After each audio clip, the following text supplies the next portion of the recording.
The year was 1913.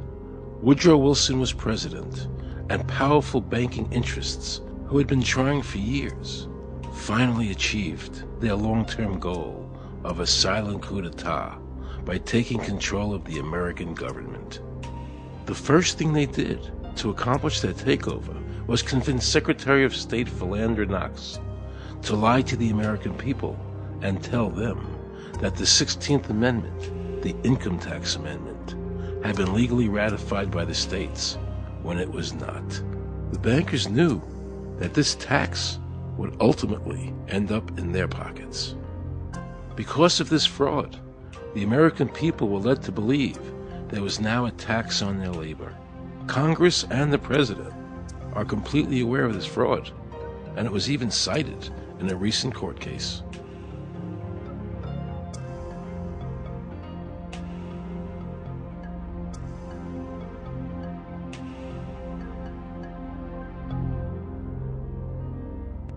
That very same year, the bankers committed their second and by far the most diabolical fraud ever perpetrated on the American people by bribing senators to pass the Federal Reserve Act without the required constitutional amendment.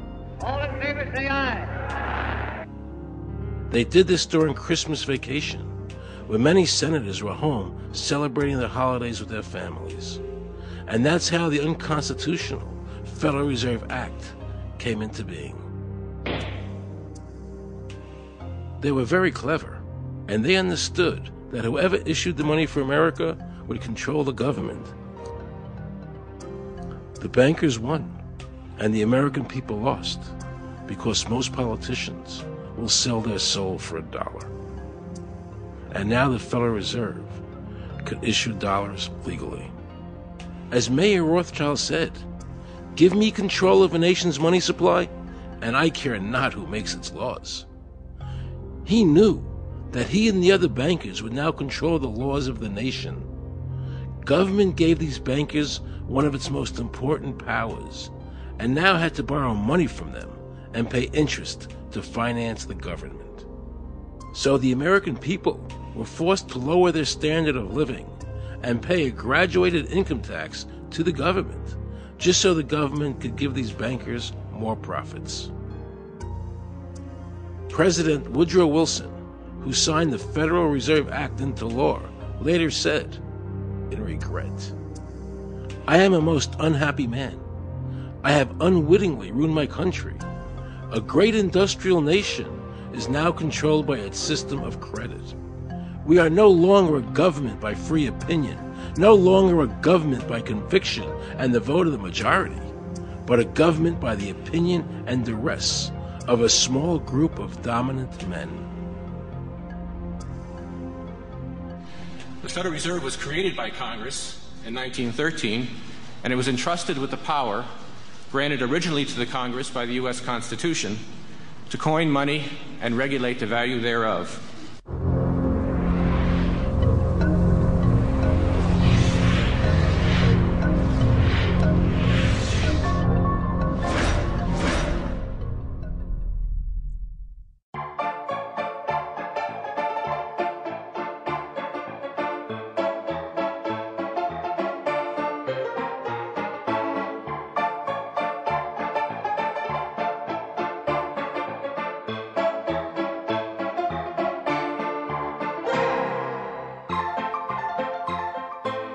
What's your name? Jan Crafting? Hi, Jan. I'm Aaron Russo. I produced the movie Is this a joke? Am I gonna No, make it's not a joke. Okay, good. No. I produced the movie Trading Places with Eddie Murphy and The Rose with Bette Midler, many movies, and I'm doing a feature film.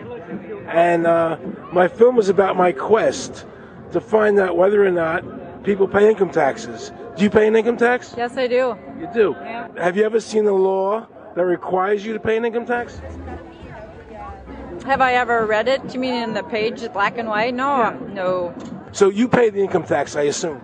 Of late. Well, actually, no, I didn't file last year, but Okay. I'm sorry, is this on film? No, I paid my tax.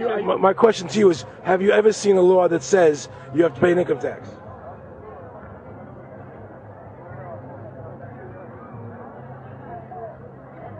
The law is that guy that wears that badge and a gun. That's the one that puts you in jail. That's the law. Actually, I can't stand the IRS. They're evil. Do you have any fear of the IRS? Not really, because I'm Canadian. I think it's actually unconstitutional, is what I've heard. Right. But to avoid any hassle, I pay it. If there was no law and I wasn't afraid of them coming and taking me to jail, absolutely, I wouldn't pay taxes. Okay, then no, I wouldn't pay income taxes. It's a no-brainer. You wouldn't pay it. I wouldn't pay it. Why would anybody? Because that's what they tell us we must do, else we're bad Americans. Would you pay it? No. Would you pay it? No. Why would you pay taxes if you don't have to? The income tax is not legal because it would be a direct tax and it is not apportioned as the Constitution demands. If it's against the Constitution, then why are we doing it?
I really expected that, of course, there's a law that you can point to in the law book, the code, that requires you to file a tax return. Of course there is.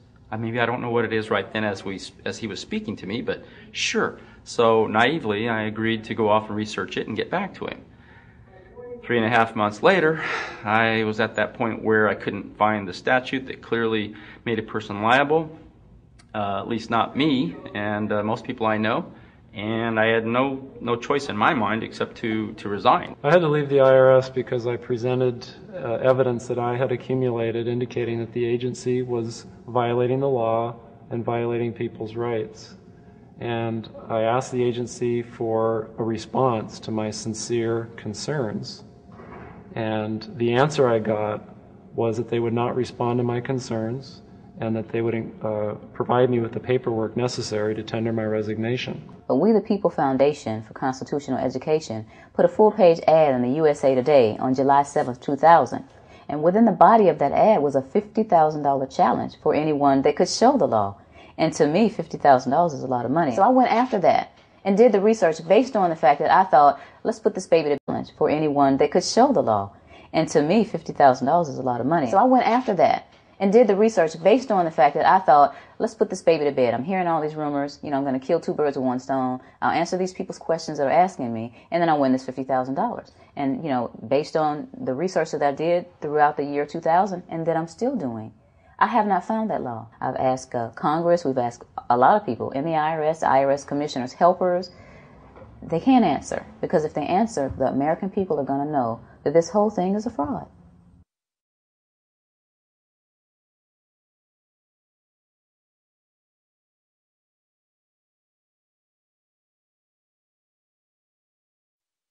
I was surprised to hear these highly trained and decorated IRS agents telling me there was no law requiring American citizens to file a 1040 or to pay an income tax on their labor.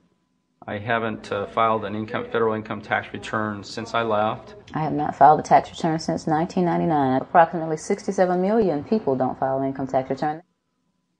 I made a decision to go to Washington so I could attend the We the People Foundation press conference. They were going to serve a class action lawsuit on the IRS signed by over 3,000 people, because the IRS has refused to show the law that makes Americans liable to file a 1040 or to pay an income tax on their labor. I was very curious as to why the IRS refused to show the law, as it seemed such a simple thing to do. Yet I was skeptical about the Foundation's claims. There had to be a law, right? I mean, we've all been told over and over and over again that we had to pay income taxes. No answers, no taxes. No answers, no taxes. No answers, no taxes. Most people believe that the income tax system is legal and that the revenue from the tax is used in the public interest. However, there is a substantial, conclusive body of evidence that proves that our income tax system represents the most pernicious form of tyranny. It is the greatest hoax ever perpetrated by government against the working men and women of America. American citizens, along with the Foundation, have been asking the IRS to specifically provide them with the underlying legal foundation upon which they administer and enforce the personal income tax laws in our country. At the national level, when people would attempt to contact somebody of a much higher authority, say the commissioner, same kind of thing. They would get answers that were in effect non-answers. There are a group of people standing outside today who assert that no law requires you to pay taxes and that you will not answer their petition to the government as to whether they're required to pay taxes. Are they required to pay taxes? I've been paying my taxes ever since I had my first job, and I think it's a fundamental construct of our nation that those of us who expect and demand the services from our government that the government provides, be they the protection of our country through the military, or be they the education of our children, or be they the protection of our environment, that we must pay for those services. So yes, I think there is a fundamental obligation, and that it's an understood and well accepted one.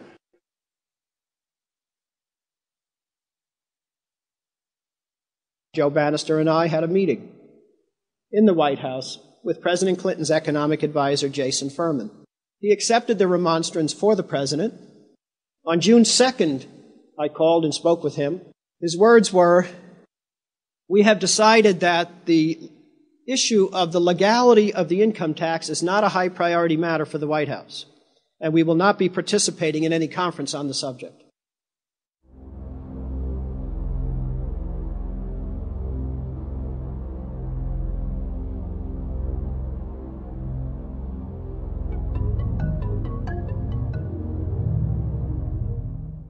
I decided not to eat until my death or until the government agreed to send their experts to meet with the experts from the tax honesty movement. And with the help of Congressman Bartlett, a deal was made. I'm very pleased that through these several trying weeks and now months, that we have secured the agreement of the IRS and the Justice Department, because some of the questions are beyond the purview of IRS, that they will both attend a public symposium where these issues can be formally addressed. Last Thanksgiving, DOJ and IRS notified Congressman Bartlett that they would not participate. Congressman Bartlett then waited until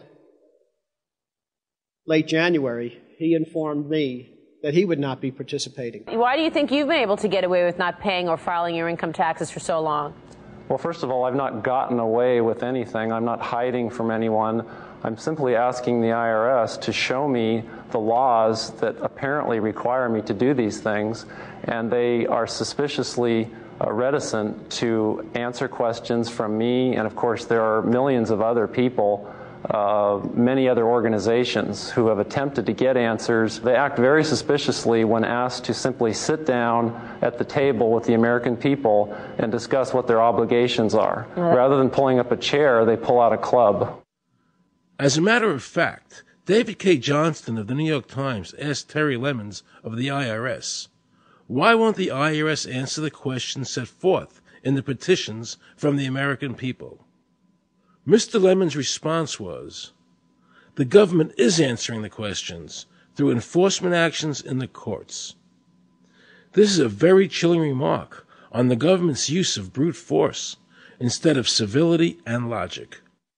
The federal government itself refuses to provide the American people who are coercively being subjected to this extraction of their private property without any underlying legal justification. There is no law that requires the average American worker in the private sector to pay a direct, unapportioned tax on their labor and compensation for services. There is no law. Freedom! Today, effectively, the people have said to their servant government that that our rights are not going to be any longer denied, and that we're going to have answers to our petition, our legitimate, lawful petitions for redress of grievances, which are guaranteed in the First Amendment to our Constitution. So once and for all, we will get an answer.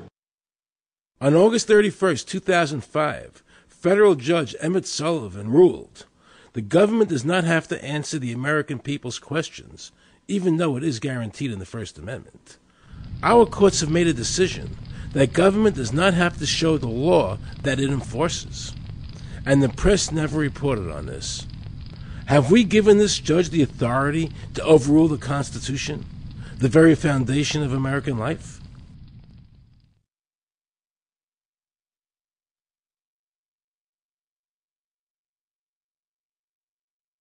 I believe that in both spirit and substance, our tax system has come to be un-American.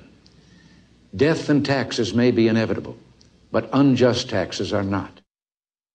The country's taxes must be fixed, and I know what to do with it. If you think you're paying too much now, just wait till I get through with it. Now, Mr. Hanley, I'd like to ask you something. What does the government do with all the money we give them in taxes? When President Reagan was elected, one of the first things that he did was appoint a blue ribbon panel of business people headed by Peter Grace, and is commonly referred to as the Grace Commission. And their job was to research all the various areas of the federal government and make a report. One of the quotes from the Grace Commission is, 100% of what is collected is absorbed solely by interest on the federal debt. All individual income tax revenues are gone before 1 nickel is spent on the services taxpayers expect from government. If we pay the salaries of the congressmen and the senators, we're supporting them, aren't we? Well, yes. Yeah. Well, then why can't we list them as dependents and deduct them?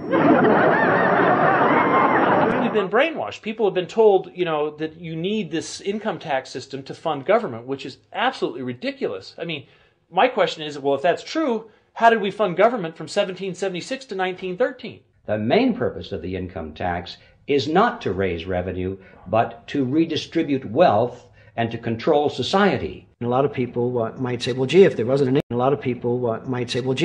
income tax, what would happen to education? They don't understand that education is paid for the most part, out of state and local taxes, your property tax. People might say, well, how are we going to build and maintain our highways if there's no money coming into the government? We need our highways. There is a tax on every gallon of gasoline that people buy. Every year, you give the federal government a form that says, here's how all my money worked. If you lie, you could go to prison. So you're required to give them a financial statement that under, the force of law could put you in prison if it's not impeccable, right? And under the law, they're supposed to do the same. They're supposed to give you back a financial statement that says, here's what we did with your money. Except you comply and they don't. In fiscal 99, the Department of Defense had 1.1 trillion of undocumentable adjustments.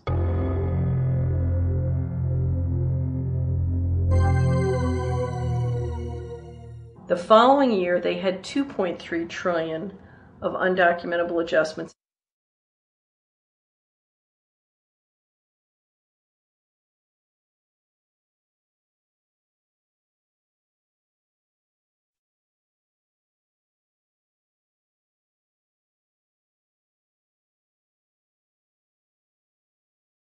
So I called Sheldon Cohen because he used to be the IRS commissioner. He wrote the tax code, and he was also general counsel to the IRS.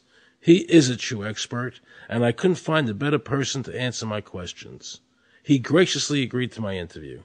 The reason I'm doing this documentary is because there are many people in America today who believe that there's no law that requires them to pay an income tax or file a 1040.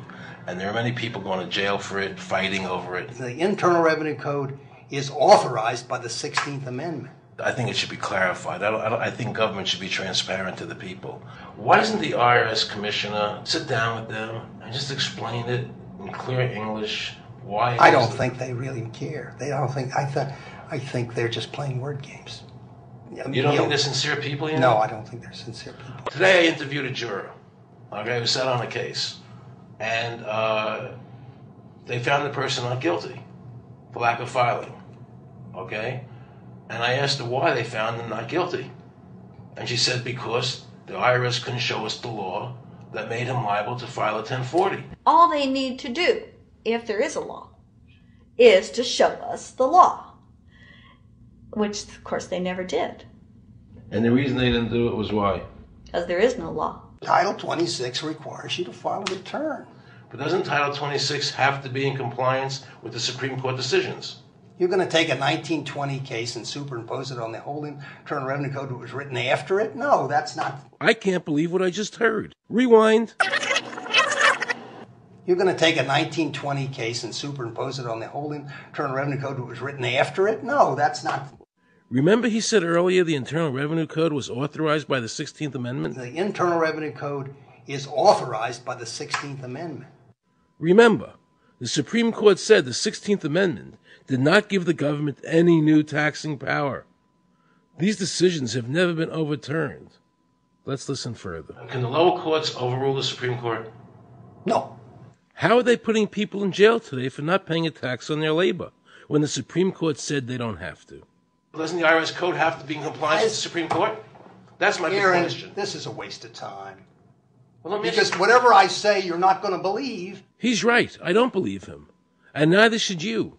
He wants us to believe we should obey the IRS code, which is being enforced in violation of the many Supreme Court decisions. If the Supreme Court made a decision... Thank you, Aaron. I think we're finished. I'm sorry, Mr. Cohen, you're doing that. Well, I'm sorry that you constantly re-argue the point. You're liable because the law says that you're liable, and the courts say the law says you're liable, and that's why you're liable. You see, he's talking about the lower courts, who are not in compliance with the Supreme Court, as they have to be. Doesn't the court have to be in compliance with the Supreme Court? The Supreme Court has so held. Where? You caught me unprepared. I'll come back. Well, I don't want to do that. But let me ask you a hypothetical question. No. You're making silly arguments here. Why is the Supreme Court decision a silly argument? Well, because it's inapplicable. That made my heart stop. He just said Supreme Court decisions do not apply to the IRS. That's the behavior you would expect from a totalitarian country, maybe China or Russia or Cuba. Not from America. They're just making up the law as they go along. Now I knew the tax honesty movement was right. The IRS thrives on intimidation and fear, not by law. It's no different than a criminal protection racket, using force to extract your money from you. Then the former IRS commissioner, now working at a prestigious Washington law firm, threatens me. Watch. Aaron, you understand Yiddish. Gornisht helfen. For those of you who don't understand Yiddish, that means nothing will help you. Now it all became clear. I understood why the IRS wouldn't go on camera and talk about where the law was. I understood why all the senators I called refused to be interviewed. There is no law.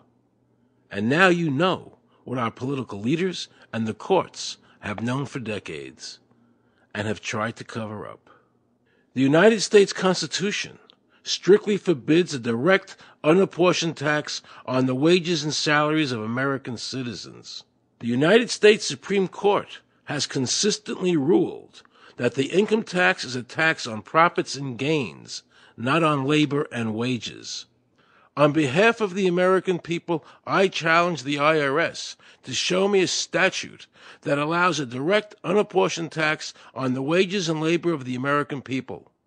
And if I'm wrong, I will give my most humble apologies to the IRS. If the IRS is wrong, and there is no law, then every person who's been jailed should be let out of jail immediately. He was being tried for 4 counts of not filing his income tax. Okay. And our question was, well, what is to decide? Either he did or he didn't. It never occurred to us that he might actually be innocent while at the same time not filing. They called up the IRS agent, Agent Craner. Craner? Yeah. Robert Craner? Mm-hmm. This is Ken Doherty, who's also an investigator with the Illinois Department of Revenue. This is a request for a copy of the delegation of authority order. Right, and I talked to my boss about that, and he said that my badge is that. Badge is the authority. I thought it had to be in writing. The last question that the defense asked him was, did you write any of this down? And Agent Craner looked right at him and right at us, and he said, I never wrote anything down. And yet when we saw the video, there he was, writing notes, you know. And so I'm thinking, okay, at this point, the judge is supposed to say, Agent Craner, it is clear that you have committed perjury. It wasn't even noticed. It finally came to the climax. Mr. Harrell looked right at the prosecutor, and he said, I will tell you the same thing I have told over and over again to government officials. You show me the law that requires me to file a tax return, and I'll be glad to do it. And again, I asked, under what is the requirement that you claim I'm required to do these things? And the requirement under the regulations is what section? My question to you is, what particular act are we discussing here that I am liable to do these things that you claim I'm liable to do? Your exact question would be again? Okay, what is the section that what? But I guess I'm still not understanding your question, Mr. Harrell. Well, you must be familiar with what that you have the police powers to enforce. Yes. The prosecutor absolutely ignored him. And he started slandering Mr. Harrell. Just started attacking his character. They're calling us tax cheats, they're calling us fanatics, they're calling us weirdos. I don't care what you call me, but I have one question. Where is the law? Show me the law. They can't let this turn into a rational debate, because if they do, they lose it. So they have to insult people and say it's frivolous. We felt like that there was an overall arrogance and that they were railroading. We felt like that there was an overall arrogance and that they were railroading Mr. Harrell and wanting us to participate. Judge Coogan, he looked right at us and he said, I will instruct the jury according to the law. We were sent to deliberation. The judge promised us that he would give us the law. And we looked, and it was not there. 2 people, they kept saying, but he's going to get by with it. And I said, what is he getting by with but his rights? If there is no law, he's not breaking a law. He's just standing on his rights. Are we going to deny him that? That's when this one juror sat back and kind of rolled his eyes and he said, you mean we don't have to pay taxes?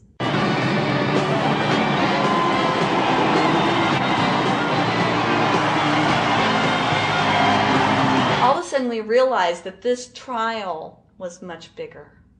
And the ramifications of this trial were going to be so broad if it actually got out. I mean, it's like we had just discovered this great government secret. And so when we came out for the delivering of the verdict, the judge was, I'm sure, even at this point, I'm sure he still thought we would pass given guilty verdict. And the reason I say that is because of the look on his face when the first not guilty was read. His face just turned white. I mean, it's like, I don't believe this. The second time, you could hear people out in the audience, just in the courtroom, just going, wow, and the judge is just getting red in the face. I mean, he was just livid. And the judge got up and left. I sat there and I thought, this truly is a victory for the people. And I have never felt more patriotic.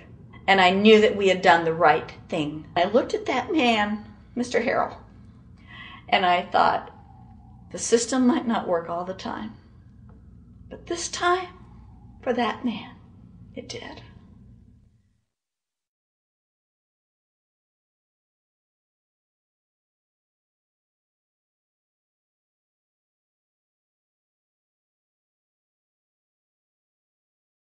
I had this really uncomfortable feeling in the pit of my stomach as I was thinking to myself, how did America transform itself from being a truly free country with a servant government where our individual rights were protected by our Constitution to being a country that talked about being free but really wasn't? The change started when the Federal Reserve came into existence and America adopted one of the major planks of the Communist Manifesto by bringing to America this central bank. The very same people that backed the Federal Reserve System also backed the graduated income tax, a second plank from the Communist Manifesto. Do you know that the Federal Reserve is a private bank and not a government agency?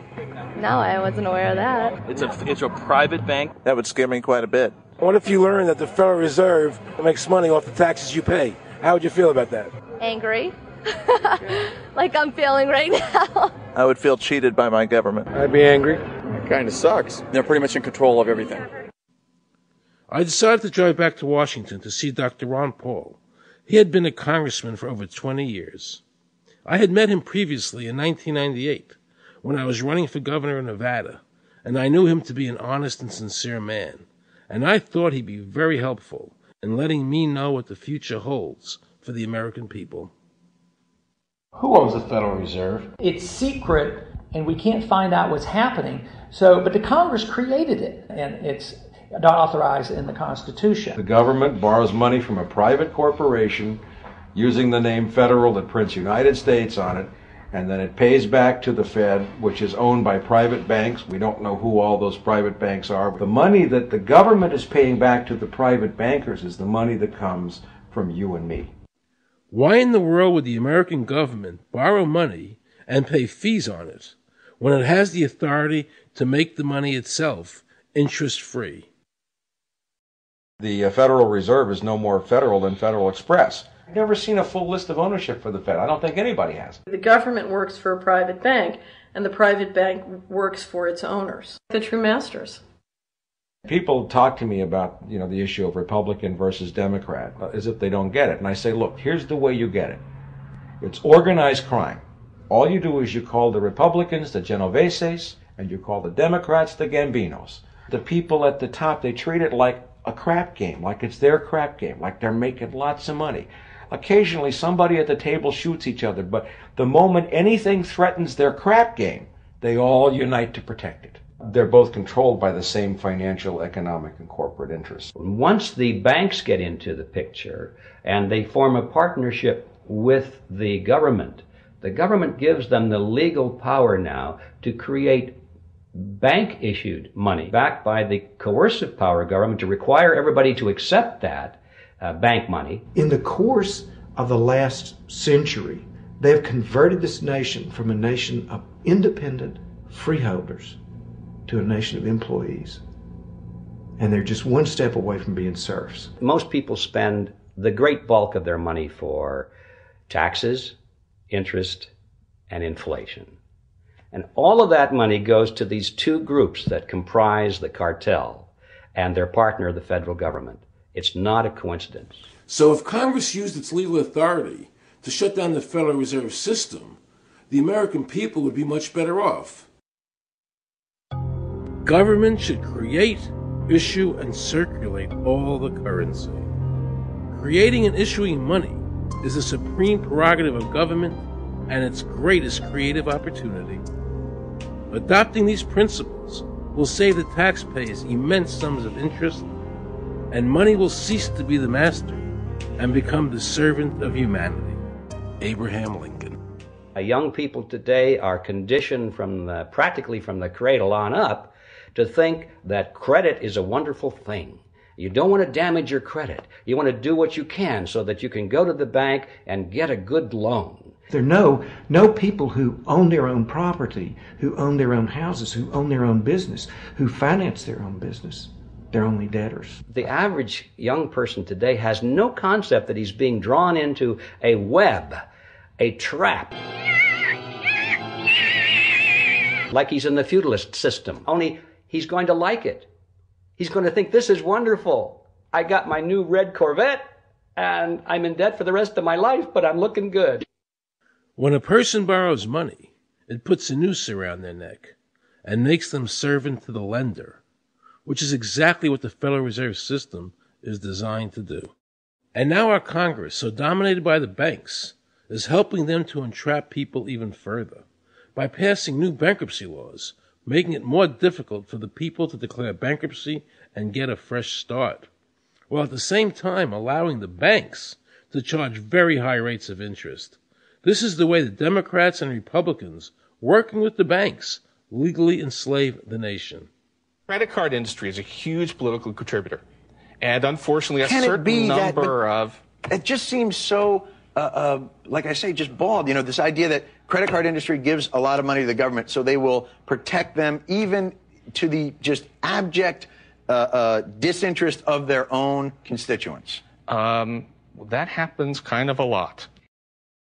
The board of directors of the Federal Reserve System is chosen by the president from a list prepared by the bankers themselves. The process of finding a Greenspan replacement is ongoing and is being managed by a small group of people responsible for coming up with a list of nominees. It's important that whomever I pick is viewed as an independent person from politics. If the American people ever allow the banks to control the issuance of their currency, the banks and corporations that will grow up around them will deprive the people of all property until their children wake up homeless on the continent their fathers conquered. Thomas Jefferson. So the Federal Reserve is actually an illegal entity functioning within government. It's illegal, and what we have given to this so-called agency is the authority to counterfeit money. Do you have any points of view about the Federal Reserve and how the Federal Reserve operates? They just enter something on a computer. Oh, you need 20 billion today. Here's 20 billion.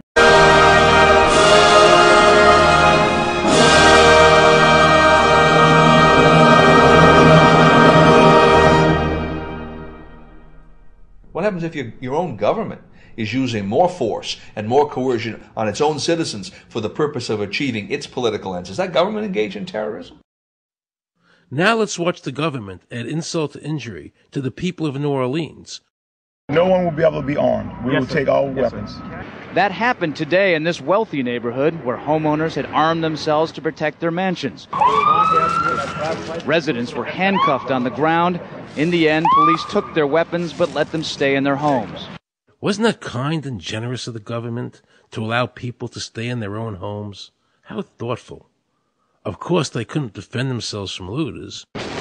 For many of the police and guard troops, it is an uncomfortable job to do this in an American city. You never expect to do this in your own country. Walking up and down these streets, you don't want to think about the stuff that you're going to have to do. We are losing our right to property. The government is getting more pretexts to seize it, using the power to confiscate it with eminent domain. The asset forfeiture laws are proliferated. It's easier for the prosecutors to come in and make an accusation against you and confiscate your property even though they have no evidence that you've done anything wrong. Guilt or innocence doesn't really matter that much because it's very convenient for the government. Unfortunately, what is being sold to the American people today as Americanism If you peel off the label, you find so much similarity to what we were fighting against when we were fighting communism and Nazism and fascism. The government's now putting a national ID card together and they want checkpoints. We will be carrying our papers, and they have recommended there'll be checkpoints throughout the country. Isn't that what Nazi Germany did that everybody in America was against? Papers, please. May I see your papers? May we see your papers? I don't think I have them on me. In that case, we'll have to ask you to come along. Wait, it's possible that, yes.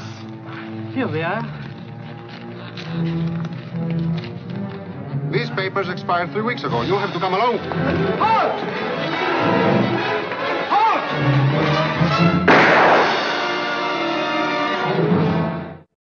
The new legislation, the national ID card is in it. It takes 3 or 4 pages to describe, and it will be connected with our driver's licenses. The states will be instructed on exactly what they have to do. Social security numbers will be used. Some type of a physical proof, such as fingerprints or retinal prints, have to be on it.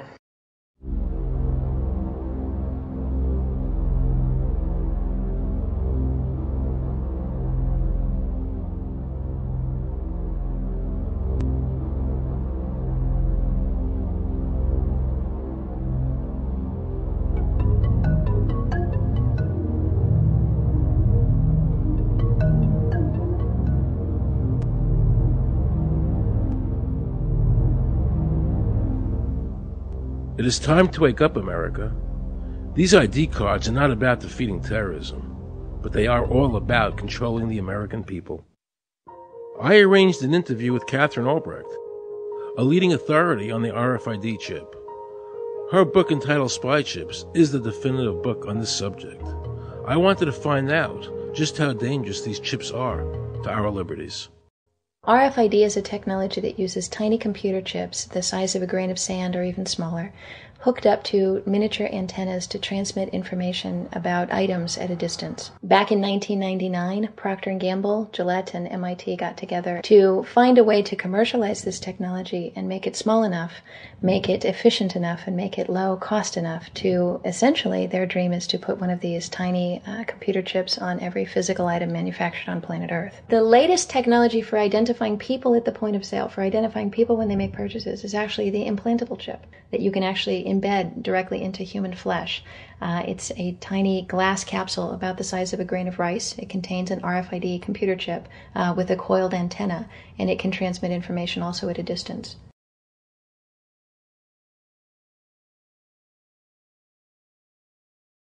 Can a microscopic tag be implanted in a person's body to track his every movement? There's actual discussion about that. You will rule on that, mark my words, before your tenure is over. Homeland Security folks, the Department of Defense, and others have expressed an interest in being able to more closely monitor the U.S. populace. And one way to do that, of course, would be being able to determine who buys what and where they take those things.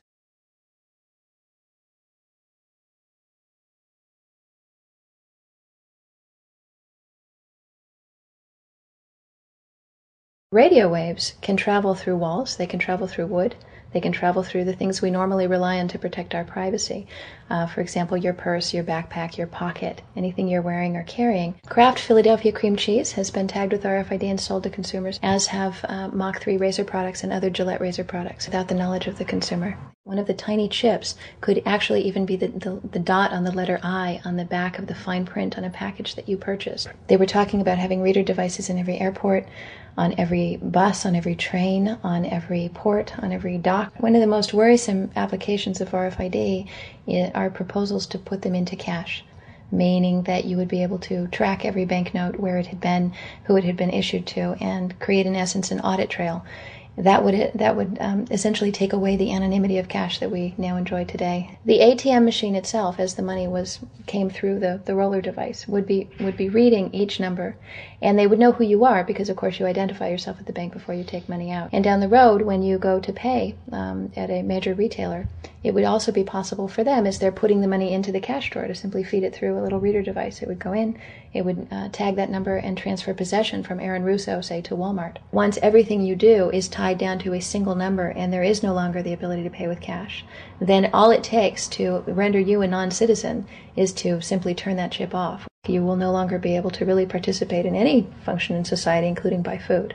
So through the implementation of the Federal Reserve System, the American citizen has gone from being a private individual who had real money, gold, in his possession that was private, to a citizen who has no privacy because all money is now being digitized. They can deduct whatever amount of money they want out of your digits whenever they want. They can trace you whenever they want. You'll be at their mercy. God forbid we allow this to happen in America. This is absolutely Orwellian. I mean, it's talking about Big Brother looking over your shoulder at absolutely everything you do, every purchase you make, every place you go, every company you interact with. All of that would be reported back potentially to the government.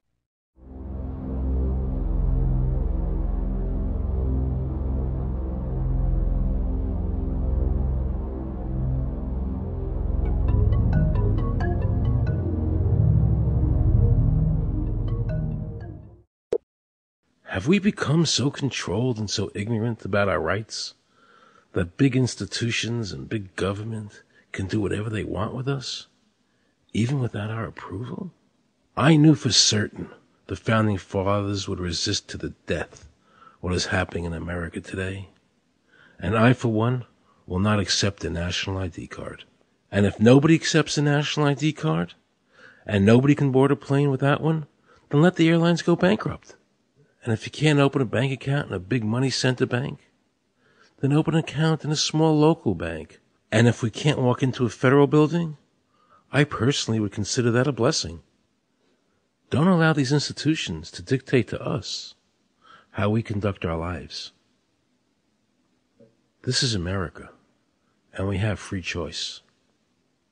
We the people have all the power, not the government.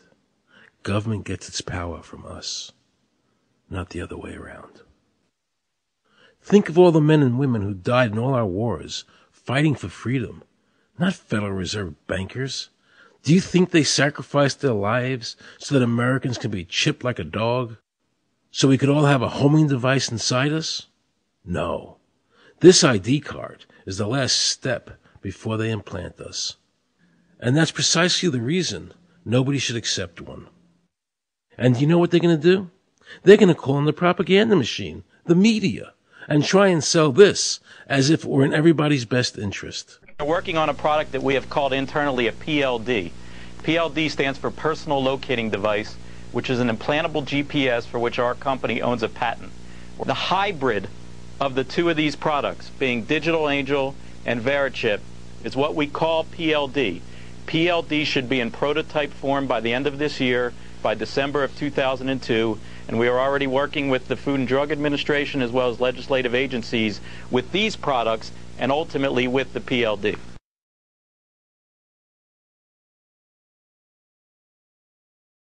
We have a Florida family who are really pioneers in a brave new world. They have volunteered to be the first ever to have microchip identification devices implanted into their body. After 9/11, I was really concerned with the security of my family. I wouldn't mind having something planted permanently in my arm that would identify me. Talk about identification papers. Watch what happens to a woman in Florida whose license was suspended. Get out of the car or I'm going to tase you. The next street off the Sequest.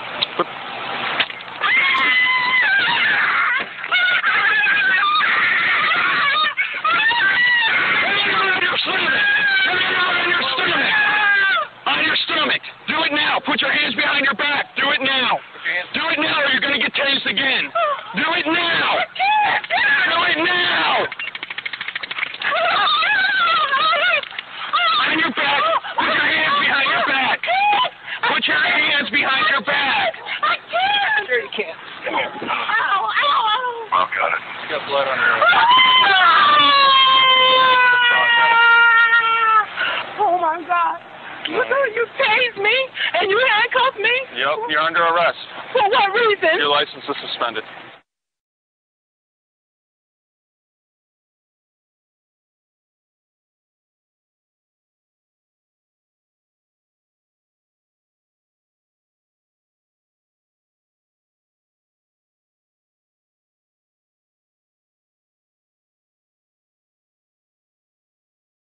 And to continue to pile name upon some wall in the future for a strategy that has failed. That's the distinction. Sir. I first and foremost want to thank you for your time. You spent a lot of time talking to those here today. I want to thank you for coming and being open and honest. You recommended a book to us earlier. I wanted to recommend a book to you. It's called Art Madhouse by Greg Palatz. Yeah, I have it, actually. Yeah, he's the top investigative journalist in America. I've already read it. And he says you won the 2004 election. Right. Isn't that amazing? Isn't that amazing? You won in 2004. In fact, there were multiple reports on the day of the election of disenfranchisement of black voters in Florida and Ohio. I'll ask my question. Thank you very much. I'll ask my question. I'm going to preface it. He's been talking for 2 hours. I think I can have 2 minutes. Thank you. Thank you very much. All right, I'm going to ask you my question. I'm going to inform people, and then I'm going to ask you my question. So there are multiple reports of disenfranchisement of black voters on the day of the election in 2004. Right. There was also voting machines, electronic voting machines in Volusia County, Florida, that counted backwards. So amidst all these reports of phony, bogus stuff going on, how could you concede the election on the day? How could you concede the 2004 election on the day? When in this book, it says there were 5 million votes that were suppressed and you won the election. Didn't you want to be president? I'm not even done yet. I have 2 more questions. If you were so against Iran, how come you're not saying, let's impeach Bush now? Impeach Bush now before you can invade Iran. Why don't we impeach him? Impeach Bush. Clinton was impeached for what? A blowjob? Why don't we impeach Bush? All right? Also, were you a member of Skull and Bones from college and Bush? Were you in the same secret society as Bush? Were you in Skull and Bones? Thank you for cutting my mic. Thank you. Are you going to arrest me? Excuse me. Excuse me. What are you arresting me for? Whoa, whoa, whoa, whoa. Is anybody watching this? I'm not doing this. I want to see you. Get off me. Get off me. What the fuck are you doing? Get off me. Hey, hey. What are you doing? What are you doing? What is going on here? What is going on here? I want to stand and listen to the answer to my question. Why are you arresting me for asking for help? Help! Help! Are you kidding? They're arresting me. Help!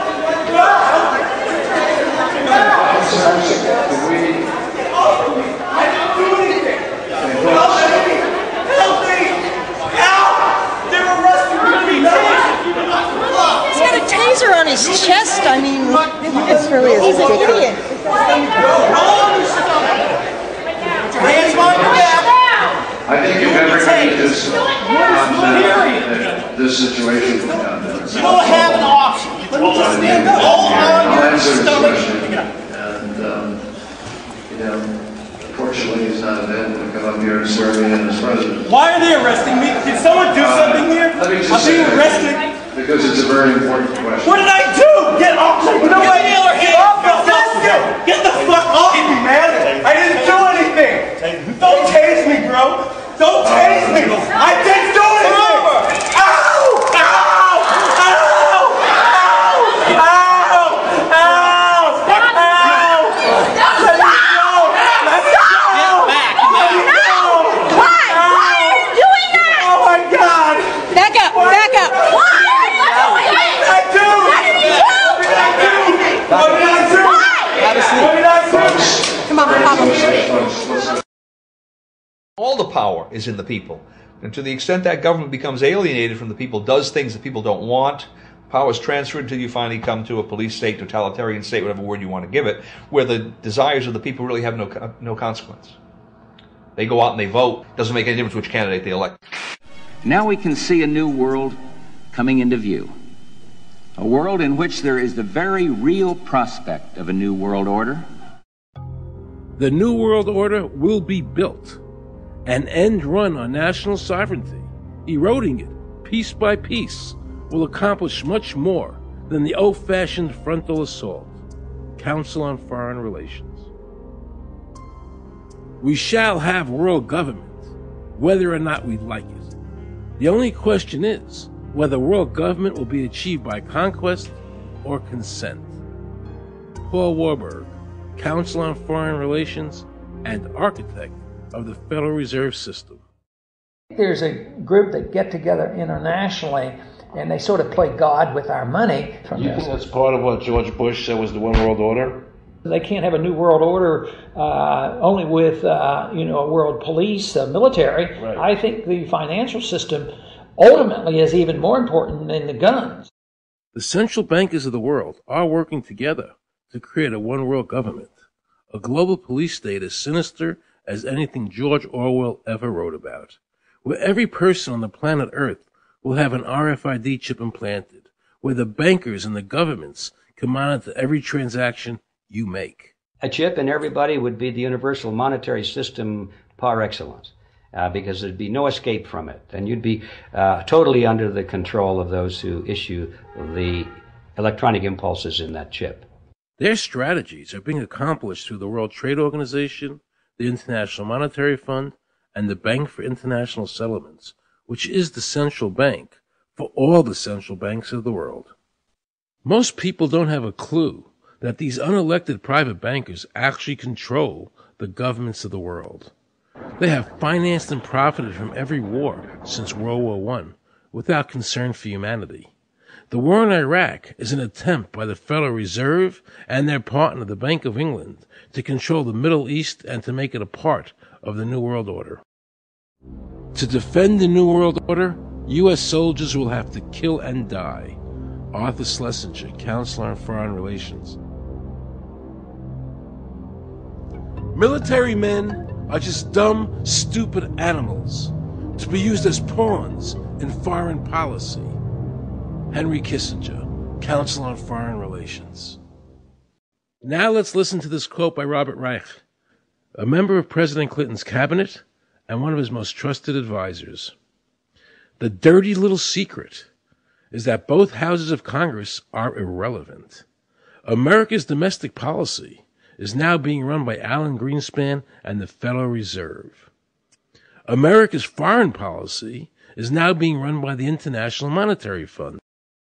Dr. Carol Quigley, professor from Georgetown University, who was also President Clinton's mentor, said in his book, Tragedy and Hope, the powers of financial capitalism had a far-reaching aim, nothing less than to create a world system of financial control in private hands, able to dominate the political system of each country and the economy of the world as a whole.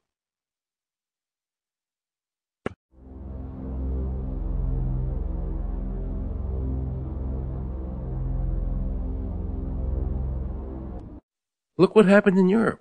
The people that voted down the European Constitution wanting each country to stay sovereign. Yet the private central bankers are pushing the governments forward to make this Constitution happen, even though the people voted against it and clearly do not want a world government nor one European government.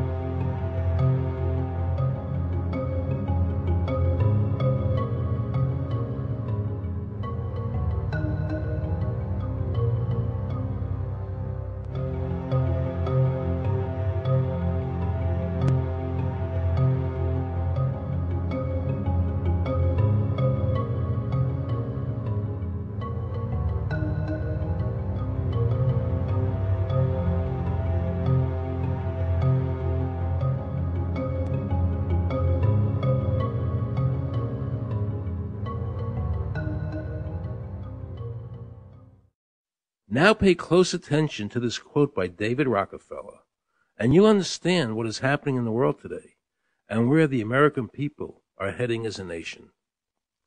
We are grateful to the Washington Post, the New York Times, Time Magazine, and other great publications whose directors have attended our meetings and respected their promises of discretion for almost 40 years. It would have been impossible for us to develop our plan for the world if we had been subjected to the lights of publicity during those years. But now, the world is more sophisticated and prepared to march towards a world government. The supranational sovereignty of an intellectual elite and world bankers is surely preferable to the national autodetermination practiced in past centuries. David Rockefeller, a member of the Council on Foreign Relations, actually believes that we would be better off if he and his bank of friends ran the world.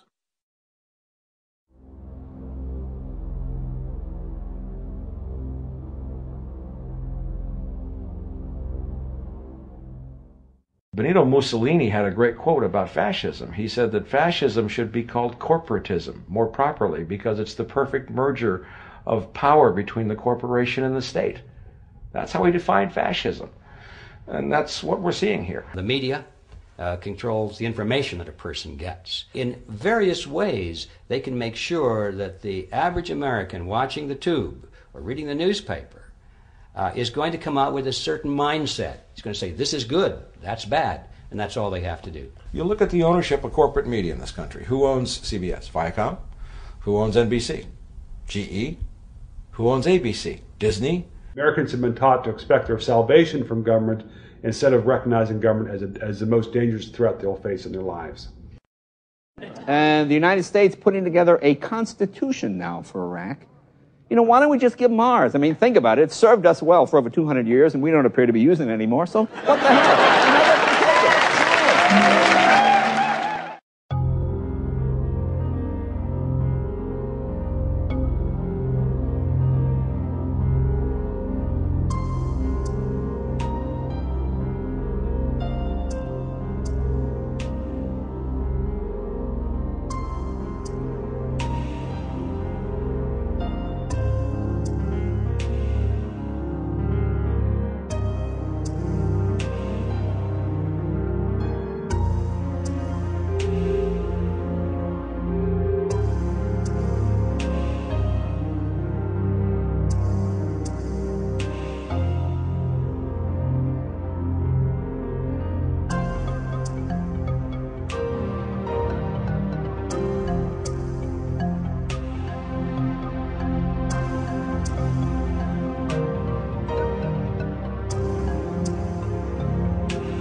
the old idea where you could do what you thought you could do and what you wanted to do as long as you didn't hurt other people.